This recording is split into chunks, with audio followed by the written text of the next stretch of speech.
कृषी मंत्री आणि अजित पवार गटाचे नेते माणिकराव कोकाटे यांना 2 वर्षाची शिक्षा सुनावण्यात आली आहे। माणिकराव कोकाटे आणि त्यांचे बंधू सुनील कोकाटेंना 2 वर्षांची शिक्षा सुनावण्यात आलेली आहे। 2 वर्षाचा कारावास आणि 50,000चा दंड अशी ही शिक्षा आहे।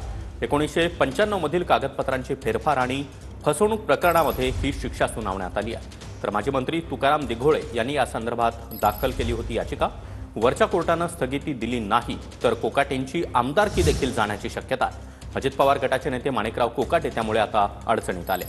माणिकराव कोकाटेंची आमदारकी अडचणीत येऊ शकते का असा प्रश्न आता विचारला जातोय।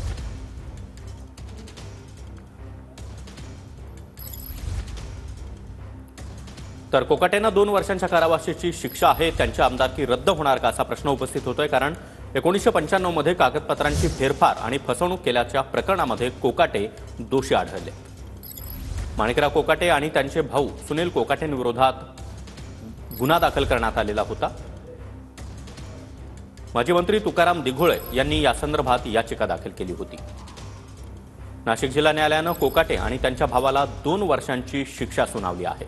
2 वर्षांचा तुरुंगवास आणि 15,000 रुपयांचा दंड असं या शिक्षेचं स्वरूप आहे। माणिकराव शिवाजी कोकाटे आणि त्यांचे भाऊ जे आहे विजय शिवाजी कोकाटे या दोघांना शिक्षा सुनावण्यात आली। आणि असंही आरोप होता की आरोपी नंबर 3 आणि 4 यांच्या लाभात जे घर दिलेलं होतं ते सुद्धा त्यांनी त्यांच्या फेवरमध्ये केलं आणि त्याच्यात पण इल्लिगल कन्स्ट्रक्शन केलेलं आहे असं पण त्या तक्रारीमध्ये नमूद केलेलं आहे।